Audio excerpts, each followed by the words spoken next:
Bonjour à tous. Je vais vous présenter aujourd'hui une laser qui a retenu mon attention et qui va équiper définitivement mon atelier. C'est une machine qui a une surface de 440 par 415 avec un écran de contrôle qui permet de la piloter entièrement, même sans ordinateur. Elle a de nombreux systèmes de protection qui évitent tout incident et surtout sa tête laser de 22 watts est équipée d'un COS Optical Technology qui permet des tracés remarquables.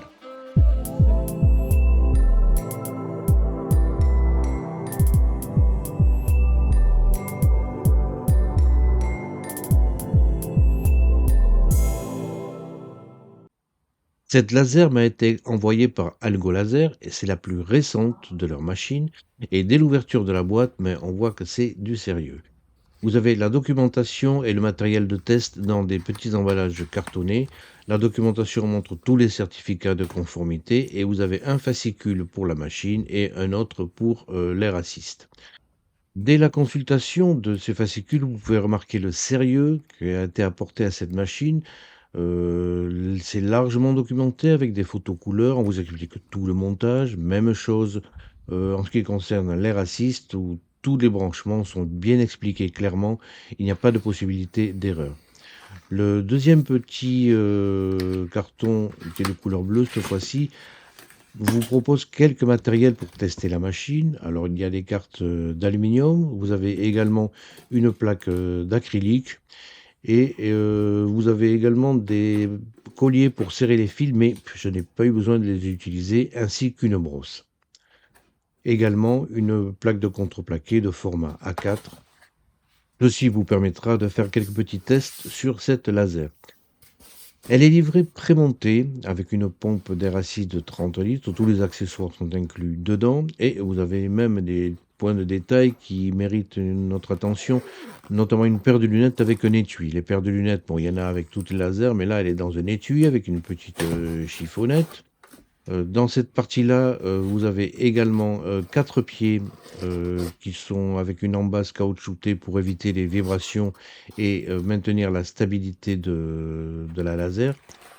Ensuite, les outils et les accessoires, ils sont pas en vrac, mais ils sont dans une petite boîte à outils. Vous avez un site qui est tout bien rangé et regardez le sérieux, vous avez même du frein filé sur les vis. Vraiment, du sérieux a vraiment été apporté à cette machine et vous avez également à la tête de laser, on va voir ça un petit peu plus tard. Non, vraiment, je suis content de la présentation, initiale. L'alimentation et vous avez également un petit boîtier de contrôle manuel pour, la pompe d'air assist avec des boutons plus et moins. Un câble USB-C, un câble d'alimentation aux normes européennes et le laser est livré avec 2 lentilles de rechange avec les joints et même des petits doigtiers pour, faire ça proprement.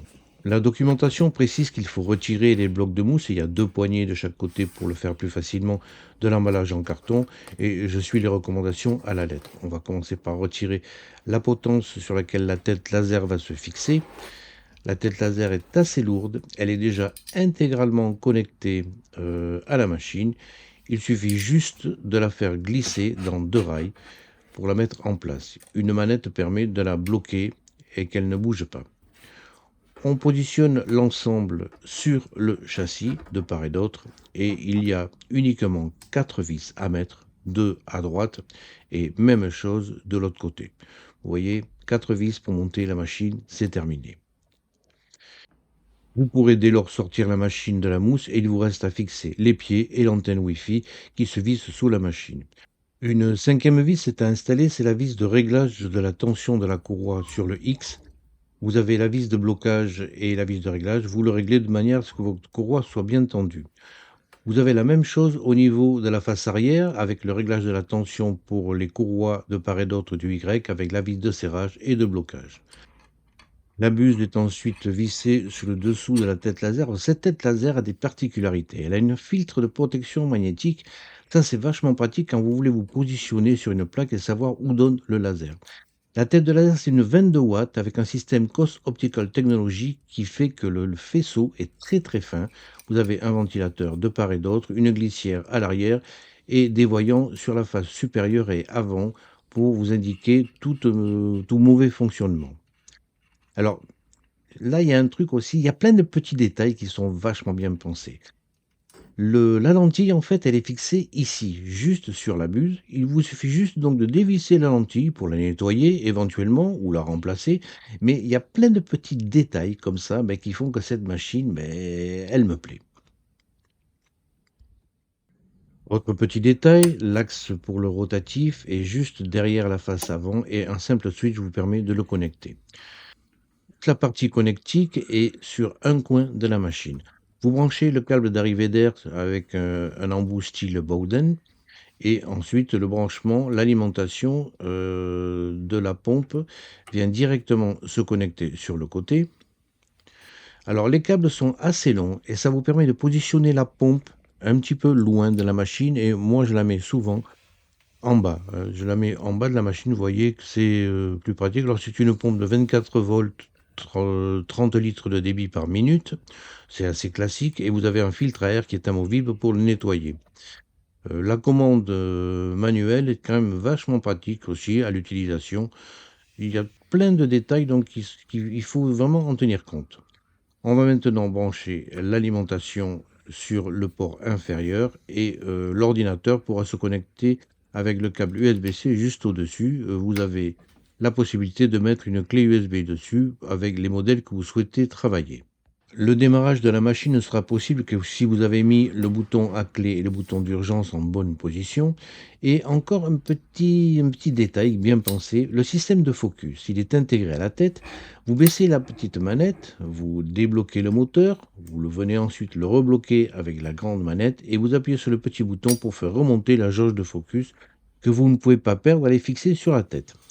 Le châssis est un châssis Carter qui camoufle tout le mécanisme, que ce soit les moteurs, que ce soit les courroies, les roulements. Donc ça protège de la poussière et esthétiquement, c'est beaucoup plus agréable à l'œil. Vous avez même l'arrière de la machine qui a un Carter interne pour tout camoufler. On allume la machine en pressant pendant quelques secondes sur le bouton de mise en marche. Vous avez des LED multicolores sur le panneau avant et la tête vient se positionner au point Home Machine, qui est le point avant gauche sur cette laser. Encore un petit détail, le bouton d'arrêt d'urgence possède des LED rouges et verts suivant l'état. Le bandeau se met en jaune à l'avant de la machine et l'écran vous signifie qu'il y a eu appui sur ce bouton. Lorsque vous le lâchez, il revient à la position verte et le bandeau redevient multicolore. Les LED à l'avant de la tête vous indiquent également que tout est OK. Une autre particularité intéressante sur cette machine, c'est la présence d'un écran physique tactile couleur. Au tout début, quand vous lancez la première fois la machine, vous avez le choix dans les langages et le français y figure. Alors on va essayer. Alors souvent les traductions en français sont pas terribles, mais là c'est pas trop mal en définitive. Bon, par contre, vous voyez, c'est un écran tactile, alors de temps en temps, pensez à le nettoyer. Vous avez principalement 3 choix qui sont proposés au départ.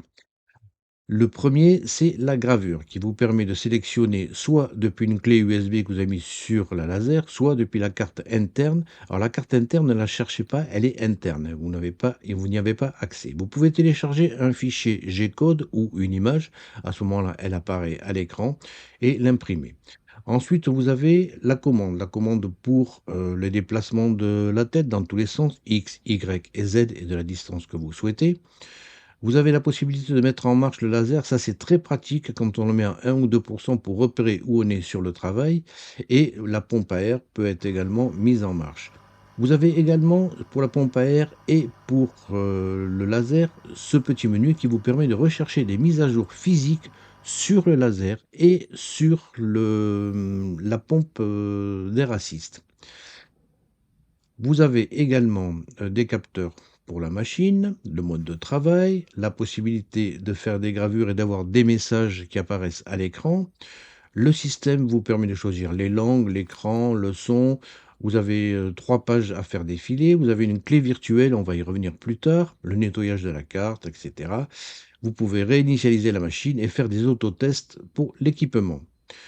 Le micro-logiciel interne a lui aussi une possibilité d'avoir une mise à jour et lorsque vous le lancez, ça cherche systématiquement une mise à jour. Enfin, vous avez les informations sur la machine avec le micro-logiciel et également la version physique pour le laser et la pompe d'air assist. Voilà, on a fait un petit peu le tour. Une dernière possibilité également, c'est la possibilité d'éteindre la machine en appuyant sur l'écran, en plus du bouton physique qui est situé sur le dessus de la machine. Bon, on a vu ensemble que cette machine était quand même imposante. Elle a une surface de travail de 440 par 415 et je souhaitais la mettre sur mon établi, mais c'est un peu surbooké. Alors, je fais l'échange entre l'imprimante et la laser. La laser, elle est rangée verticalement derrière. Vous pouvez en effet ranger une machine laser verticalement sans aucun problème. Prévoyez une plaque de MDF à positionner sous la machine, ça protège le plan de travail. Cette plaque fait 65 de large sur 70 de profondeur. Et j'ai prévu, enfin je vous propose des petites pattes de fixation pour positionner parfaitement la machine. Si vous les imprimez, vous pouvez en mettre 2 uniquement à l'avant, mais vous pouvez également en mettre 2 à l'avant, 2 à l'arrière. La machine sera parfaitement centrée dans la profondeur. La machine est maintenue au niveau du châssis à l'arrière et pour maintenir la potence, contenant le laser, utilisez des élastiques, des sandaux à boules comme ceci. Il faudra prévoir une longueur de 50 centimètres. Ça évite que la tête redescende. Il y a également un blocage pour le bas de la machine. Une fois qu'elle est en place, ça permet de la coincer complètement contre le support. La surface, magnétique permet de maintenir cette barre, vers le haut et ensuite pour la remettre en place, il suffit juste de presser pour que votre machine soit parfaitement maintenue et sans danger. Vous pouvez en plus vous servir de la partie du châssis avant comme support d'étagère pour vos lunettes. Les pattes de positionnement maintiennent votre machine toujours à la même place et j'ai rajouté des petits picots amovibles pour la plaque de découpe. Il faut qu'il soit une distance de 5,7 centimètres à l'avant. Alors pour ça, vous utilisez un petit guide de perçage pour pouvoir ensuite insérer facilement des petits supports d'étagère qui font 3 millimètres sur la partie que vous enfoncez et 5 millimètres sur la partie externe. Ça vous permet ainsi, en mettant 2 picots à l'avant, d'avoir votre plaque parfaitement alignée avec la plaque qui la supporte. Et du côté gauche, vous faites la même chose, mais avec une distance de 7,7. Il suffit juste ensuite d'en mettre 2 autres au coin opposé où vous avez installé ces picots. Vous pouvez positionner ainsi la protection métallique de la plaque de découpe et par-dessus, vous venez mettre la plaque de découpe métallique elle-même qui vient s'enficher dans ces picots et sera donc toujours à la même place également. Les surfaces de découpe habituellement font 400 par 400 et celle-ci est un petit peu plus grande, 450 au carré. Les coins sont légèrement surélevés avec des inserts en silicone, ce qui permet une surélévation de toute la plaque et une évacuation facilitée des fumées. Ça vous donnera de bien meilleurs résultats. Une fois votre surface de travail positionnée, vous pouvez maintenant détacher la laser du support mural et vous venez la positionner sur les pattes de positionnement en veillant bien que les pieds rentrent parfaitement dans les cales à chaque coin. Vous pensez à retirer les tendeurs à boules qui maintiennent la tête laser et une fois que vous avez fait ceci, tout est solidaire. La surface de travail, la plaque de découpe, votre tête sera toujours positionnée au même endroit même si vous déplacez la machine. Pour maintenir en place des pièces légères, vous avez la possibilité d'enfoncer des picots de voiture de 8 millimètres qui viendront ainsi la fixer efficacement sur cette grille de découpe. On va maintenant faire un petit essai pour voir si tout est bien positionné. On met la machine en marche. La tête vient se mettre à la position homme travail, tout à fait devant et du côté gauche. Et à l'aide de l'écran, on va déplacer la tête on va faire des déplacements de 100 millimètres à chaque fois, de manière à vérifier que votre tête laser, maintenant, peut découper sur toute la surface. Le fait de mettre des grandes plaques comme ça de découpe, ben, ça permet une sécurisation et vous avez votre plan de travail en dessous qui est protégé tout le temps. Il est fortement conseillé de faire des plaques de test pour la gravure et pour la découpe lorsque vous utilisez une nouvelle planche. D'autant plus que certaines sont un petit peu humides, enfin donc il est bon de voir un petit peu le résultat obtenu en gravure et en découpe. Alors pour faire ces grilles de gravure et de découpe, là vous voyez ce que ça donne sur ce bois en particulier. Avec Lightburn, vous avez un outil qui s'appelle Material Test et qui vous permet de créer vous-même ces grilles. Vous pouvez ensuite les sauvegarder pour les réimprimer autant de fois que vous le voulez.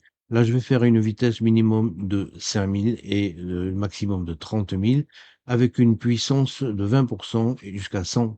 Vous pouvez avoir un aperçu de ce que donnera la gravure sur, votre plaque. Alors, comme paramètre, vous choisissez ici remplissage, ça permettra de faire donc de la gravure et pour le texte, vous prenez, ces valeurs-là qui donnent du texte de bonne qualité en remplissage également. Lorsque vous voulez faire la découpe, bah, vous faites la même chose, sauf que là, on va faire de 200 à 500 en vitesse et de 50 à 100. Dans Material Setting, vous mettez à ce moment-là ligne au lieu de remplissage et vous obtenez une prévisualisation de ce que vous allez, graver, avec, cet outil. Vous pouvez ensuite centrer votre pièce et le lancer et vous pouvez donc vous faire vous-même vos grilles de test sans avoir besoin de les acheter à droite et à gauche, c'est une arnaque. Par défaut, avec cette laser, lorsque vous faites une gravure, vous avez une puissance de 30 qui est programmable et c'est pas plus mal, ça permet d'éviter les saletés. Alors, vous choisissez ensuite d'utiliser ou non l'air assist suivant que vous fassiez une gravure ou une découpe. Lors de découpe, utilisez l'air assist et automatiquement, vous voyez que l'air assist passe à 100 lorsqu'il passe en phase de découpe.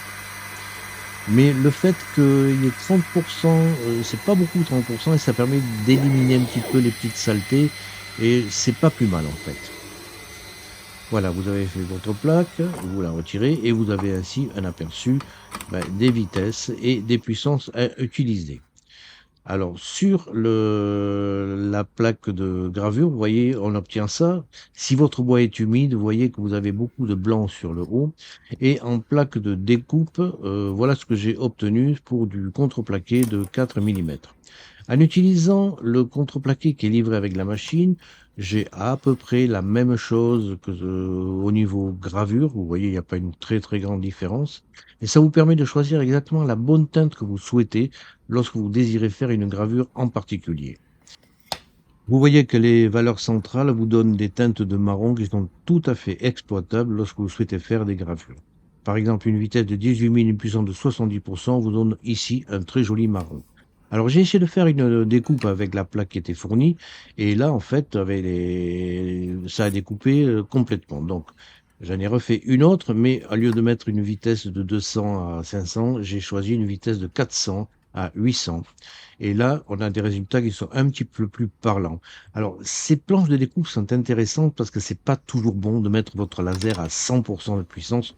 Je pense que ça peut l'abîmer un petit peu. Vous voyez qu'ici, en mettant une vitesse de 600 millimètres par minute et une puissance de 80 vous allez découper très facilement votre planche de contreplaqué de 3 millimètres.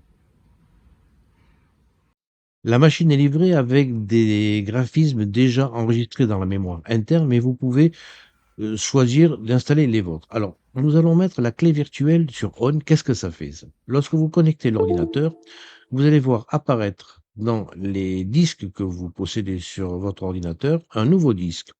C'est en fait l'Algo Laser. On attend un petit peu que ça se paramètre.